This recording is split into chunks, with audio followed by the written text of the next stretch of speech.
Bia Kamal ka Noor Online TV ka jan gwasame bana racha bana jalinkel.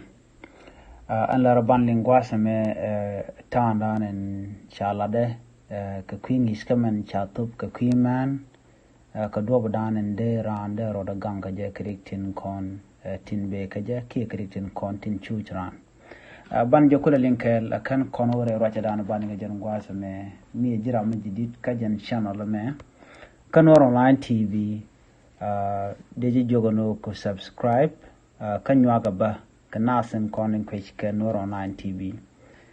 ko bladen content banun ka Noor Online TV bikan shwamala shukaji ka gwasan danan pai ka bare keje alaran balinga jen gwasame chala dinene duptin de manrik tin jeka lat keje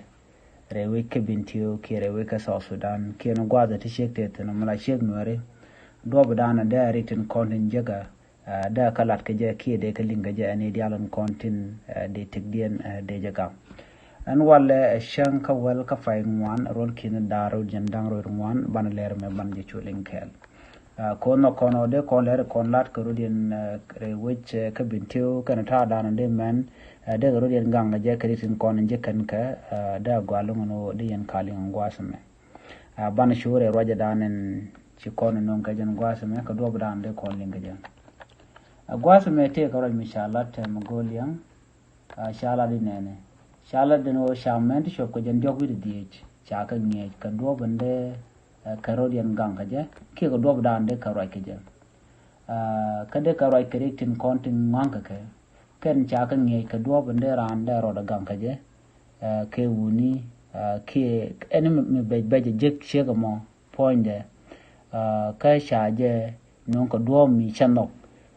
chala no de ran da rach ke da jalar kume ko de kume te ka ngai murum ka ki ka manana chu kan man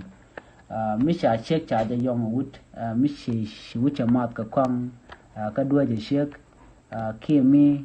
lat ka je kan shek te ka long ko da kume da je chol kana dupten content ko kenten dong de she mande ko niam goje gorga je en wo de ka raj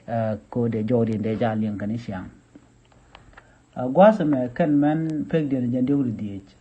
kan cha kan nge ka kwi ka paring ne nyal ka bil nyang minta to yir gañ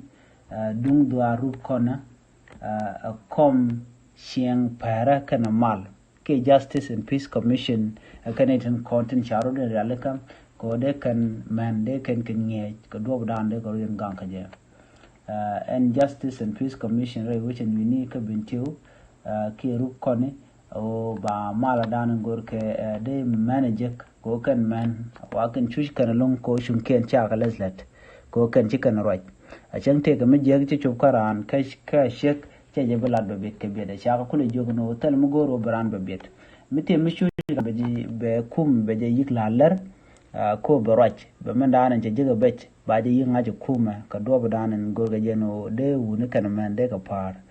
kuje mo sha ne di ti man de jandang du di sha kan nge ka do dan de kan ladrar mite ka mi je mi shiran che je kan do dan de kan di albarar kel be karet kel mi shuka be kan bi nyot win mon no na me je ne bet ko dong brandu na bet na me jelle da de linga jan gwasame mi jira mi jidit ka jan channel me de jogono jin waka kanasen ko kien ko blati ti bi kan sha mala wo gwastantin gor kon ka ede ko ten gwasame jan gwasa danan tega dul gatin ka bentiu ko ba ka ngeje gwa ka do danan de ra da chona de jan ai ka je ko an chuong no bi ngaje ne me shonda tega tana ko ka je shikamen ku kana no de ra da chona de je teridi